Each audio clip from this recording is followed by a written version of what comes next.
বাজে তোমার এখন 7:30। আমি না জুম্বা ক্লাসে ভর্তি হয়েছি নতুন।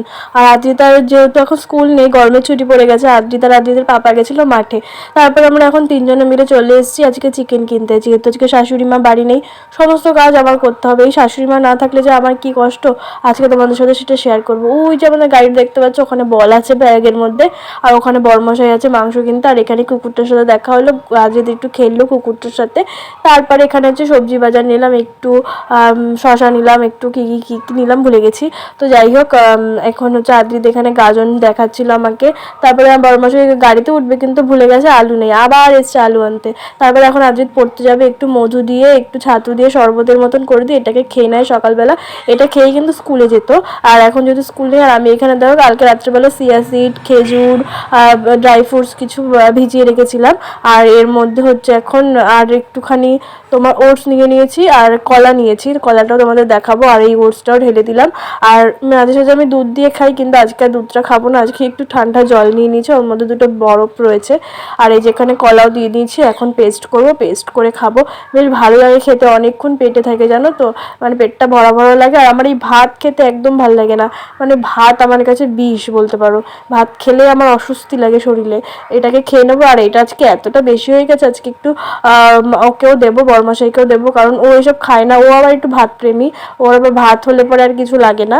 আর তারপরে ভাবলাম যে কাজ বাজ করার আগে একটু বসে বসে খাই, আরামসে বসে বসে খাবো ভাবলাম, সেটাও খেতে দেবে না, একবার সিঁড়ি দিয়ে উঠবে নামবে এই করবে।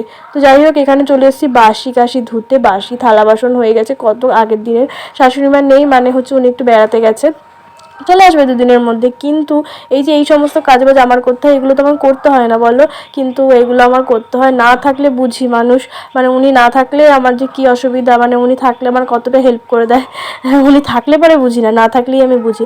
যাই হোক, এখানে হচ্ছে চিকেনটাকে ম্যারিনেট করে রেখেছি, ওখানে ভাত বসিয়েছি আর উচ্ছে ভাজবো। আর এই যে হেল্পার তো আমার সবসময় আছে, ও যদি হেল্প না করে তাহলে আমি একদম শেষ, কি করব বুঝতে পারি না। এখানে আলুটাও ভেজে নিলাম, আর এখানে কটা গোটা লঙ্কা দিয়ে দিলাম, কারণ হচ্ছে আদ্রিতেরটাও একসাথে করবো, তো সেই জন্য ও তো ঝাল খেতে পারে না, তাই একবারে করবো। ওই দুবার করে রান্না করতে ভালো লাগে না, আর একটু একটু ঝাল খাওয়ানো দরকার, মানে শেখাচ্ছি নতুন করে এখন।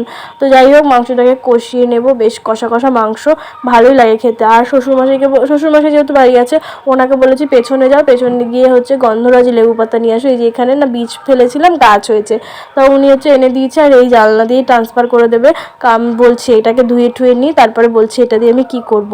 ও হচ্ছে এত গরম লাগছে, আর এই গরমের মধ্যে রান্না বান্না করতে ইচ্ছে করে না। আর আমি 7 বছর হয়ে গেছে বিয়ের, এখনো পর্যন্ত আমি ভাত গড় দিতে পারি না, ছ্যাঁকা ঠ্যাঁকা খেয়ে একাকার করি, মানে হচ্ছে একদম সাংসারিক না, তোমরা জানোই অবশ্যই। তো যাই হোক, এখন হচ্ছে ভাতটাও হয়ে গেছে। আর জুম্বা করছি তো দুদিন ধরে, যা কোমরে ব্যথা। আর একটু আমের টক করব, আমের টকটা খেতে খুব ভালো লাগে, মানে গরমকালে না আম ঠাম খেতে খুব ভালো লাগে। তো যাই হোক, আমের টকটাও এখানে বসিয়ে দিয়েছি, আর ওখানে চিকেনটা এখন হচ্ছে। তো চিকেনটা কমপ্লিট হয়ে গেছে, তখন বললাম না যে লেবু পাতা দিয়ে কী করবো, মাংসে দেবো। তো এই মাংসটা লাস্টে যদি লেবু পাতা দেওয়া হয় এত টেস্ট হয় খেতে। তারপরে যে এখন ভাত মাখছি, আদ্রিতকেও খাওয়াবো, একে খাওয়াতে খাওয়াতে পুরো পাক্কা 1 ঘন্টা লাগে। তো অনেক কষ্ট করে খাওয়াতে হয়, বসে থেকে মেরে গুটিয়ে তারপরে খাওয়াতে হয়। আর আমি সকালে ভাত খাই না, কিন্তু আজকে মাংস হয়েছে না, তাই জন্য একটু ভাত খেতে ইচ্ছে করলো। রান্নাঘরের সব কাজ কমপ্লিট, দেখো কত আজকে বাসন মাজলাম, বাবা রে বাবা, এই শাশুড়ি মা না থাকলে যে আমার অবস্থা কি হয় ভগবানই জানে। তো যাই হোক, দেখো আমার মুখে কত পিম্পলে ভর্তি হয়ে গেছে।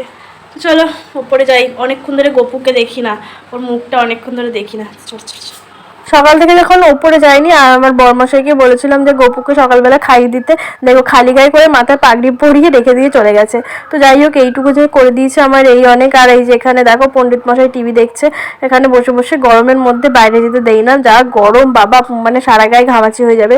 তারপরে এখানে চলে এসেছি ওর জন্য একটু ফল করতে, লেবুর রস করবো। এখনো রস খায় জানো তো, খেতেই চায় না লেবু ঠেবু একদম। এই যদি রসটা করে দিই তাহলেই খাবে, না হলে মানে মেরে গুটিয়ে খাওয়াতে হবে। এই নিয়েও আমার কত নকশা করতে হবে, খাওয়া নিয়ে কি জ্বালা, আগে না খাওয়া নিয়ে এত জ্বালাতো না, আর এখন যে কি জ্বালানো জ্বালায় খাওয়া নিয়ে। আর হচ্ছে এখন ঘরটাকে মুছে নেবো, মুছে টুছে পুজো দেবো, মানে অনেক কাজ বলতে গেলে। আর নিজের ঘরটা তাও শ্বশুরমশাই ঘরটা মুছে পুজোটা দিয়ে গেছে, যে দেখেছে যে বৌমা আজকে রান্না করছে না, অনেক দেরি হবে, সেই জন্য নিজেই ঘরটা মুছে পুজোটা দিয়ে গেছে। বা এইটুকুনি যে সবাই আমার হেল্প করে দেয়, আমার কাছে এই অনেক, মানে ভাগ্য করলে এরকম শ্বশুরবাড়ি পাওয়া যায়। কিন্তু আমি বুঝি না, আমি কিন্তু একদম অবুঝ, তাও মনে হয় যে না আমার আরও লাগবে। পেয়ে। আমি কিন্তু খুব হিংসুটে। এই যে ঘরটা মুছেছি আর এই যে দেখো পণ্ডিত মশাই এখানে এসে দোলনা চড়ছে। তারপরে যে চান করাবো, এই স্নান করাতে নিয়ে গিয়ে যে কি জ্বালাতন, আদ্রিতকে নিয়েই আমার হচ্ছে অর্ধেক টাইম কেটে যায়। মানে সবাই বলে যে ও বড় হয়ে গেছে, জ্বালা কমে গেছে, কিন্তু না, বড় হয়েছে আরো জ্বালা বাড়ছে। এখন চান করবে না উনি, কারণ ঠান্ডা জল নাকি, ঠান্ডা জলেও চান করলেও ঠান্ডা লেগে যাবে। তারপরে গপুকেও চলে এসেছি স্নান করাতে। আমি ওখানে স্নান টান করে কমপ্লিট হয়ে তারপরে গপুকে স্নান করাতে এসেছি। ওকে স্নান টান করাবো, জামা কাপড় পরাবো, এই একটা কাজ জানো তো, কিন্তু খুব ভালো লাগে করতে। আমার মনে হয় যে ছোটবেলায় যেমন পুতুল খেলতাম সেরকম। তো কাজ টাজ হয়ে গেছে, আদ্রিত টিভি দেখছিল, আমি একটু শুয়েছি, কারণ এখন ভাত খাবো না, খিদে নেই কাউরি, ওরও খিদে নেই আমারও খিদে নেই। তারপরে হচ্ছে এখন কটা বাজে, এখন বাজে তোমার 2:45। তো এখন ওকে ভাত খাওয়ালাম, ও বললো যে আমি আজকে একাই খাবো, যেহেতু চিকেন হয়েছে, আর লেগ পিস খেতে খুব ভালোবাসি, লেগ পিসটা আগে খেয়ে নিয়েছে আর চিকেনটা পরে খেয়েছে। আর ওকে ওখানে দুটো আলু দিয়ে একটুখানি জল দিয়ে মেখে দিয়েছিলাম। ঝাল খাবে না, ঝোলও খাবে না, মানে ঝোলটা যদি ঝাল না হয় তাও খাবে না। তো এখানে আমি ভাত নিয়ে বসে পড়েছি, উচ্ছে ভাজা ছিল, আর এই যে এখানে একটু লেখাতে বসিয়েছি, অনেক কষ্ট করে কখটা লিখেছে, আর বলছে আমার ঘুম পেয়েছে। আর ওই যে ওইদিকে দেখো ঘুমিয়েও পড়েছে। তো ঠিক আছে, ঘুম থেকে উঠে তারপরে হচ্ছে আর এদিকে চলে এসেছি, শ্বশুরমশাই চলে এসছে আর আমার বড়মশাই চলে এসেছে, দুজনকে ভাত দেবো। ভাতটা দিয়ে আজকে তো ভাতটাকে পুড়িয়েই ফেলেছি দেখো। তো যাই হোক, এটাই খেয়ে নেবে, ওদের না খাওয়া নাওয়া দিয়ে কোনো ঝামেলা নেই, আমি যা রান্না করে দেবো তাই দিয়ে খেয়ে নেবে। তারপর সন্ধ্যাবেলা একটু গ্রিন টি খাচ্ছিলাম, আর এখানে আদিতকে পড়তে বসিয়েছি, দেখো সন্ধ্যাও হয়ে গেছে। পুজো টুজো দিয়ে তারপরে পড়তে বসিয়েছি। আর এই যে পড়তে তো একদমই চায় না, আর খিদেও পাচ্ছিল, কি খাবো। তারপর পড়ানো হয়ে গেছে, তারপর একটু মেহেন্দি পড়েছিলাম। তো মেহেন্দিটা কেমন হয়েছে অবশ্যই জানাবে, আর ভালো লাগলে হচ্ছে কন্ট্যাক্ট করবে, কেউ যদি পড়তে চাও তো অবশ্যই কন্ট্যাক্ট করে নিও। তারপরে এই যে রাত্রেবেলা নিচে চলে এসেছি, আমরা উপর থেকে নিচেই চলে এসেছি, কারণ যা গরম, এই যে গপুকেও নিচে নিয়ে চলে এসেছি, কারণ উপরে পাখা বন্ধ থাকবে, আর এখানে বাইরে পাখাটাকে সেট করেছি। আর রাত্রেবেলা আমি এখানে ওটস আর দুধ নিয়ে নিয়েছি, ওটাকে খাবো। খেয়ে দিয়ে এখন একটা ঘুম দেবো। বাবারে কি ঘুম পেয়েছে, আর আমার জানো চোখে কি হয়েছে কি জানি, দাঁড়াও দেখাচ্ছি তোমাদেরকে। এই যে দেখো চোখটা কেমন লাল হয়ে গেছে, আর শুধু না মানে হচ্ছে নোংরা বেরোচ্ছে চোখ দিয়ে, মানে খুব জ্বলছে। আর এই যে মেহেন্দি পড়েছে, সরষের তেল মেখে রেখেছি, সরষের তেল মাখলে না খুব ভালো কালার হয়। তো চলো, আদিত ওখানে ফোন দেখছে, ঘুমিয়ে পড়বো। আর হচ্ছে এই যে পাক্কার হাওয়া ঠান্ডা ঠান্ডা, ওপরের ঘরে যে এত গরম, কবে যে এসি আনবো ভগবান জানে একটা। তো যাই হোক, tata, good night, see you, by.